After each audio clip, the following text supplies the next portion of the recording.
Marie est Immaculée Conception. C'est donc la plénitude de sainteté qu'il y a dans le cœur et dans l'âme de la Vierge Marie.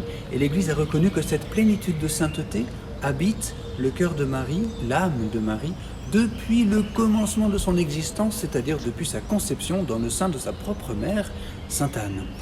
Marie est donc dans une plénitude de sainteté. À peine conçue, elle était déjà totalement sainte.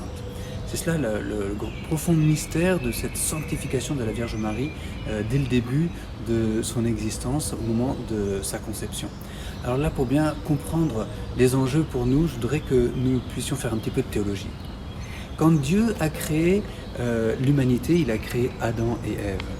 Et Adam et Ève, pour ce premier couple humain, ont péché, c'est-à-dire qu'ils ont désobéi à Dieu. Ça veut surtout dire qu'ils n'ont pas écouté la parole de Dieu.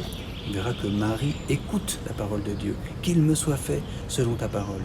Ils n'ont pas écouté la parole de Dieu et dès lors ils ont entraîné toute l'humanité dans le péché. C'est ce qu'on appelle le péché originel. Vous savez, c'est des termes un peu compliqués.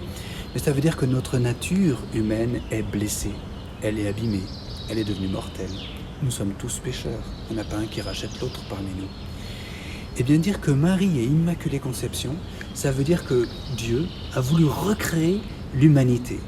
Dans le sein de Sainte Anne, il a créé la Vierge Marie, Marie, cet être-là qu'il conçoit, qu'il crée d'une manière parfaitement sainte, c'est-à-dire que c'est la nature humaine qui redevient sainte à partir de la Vierge Marie. Évidemment aussi à partir de Jésus. Là on a la figure théologique de Jésus, le nouvel Adam, Marie, la nouvelle Ève.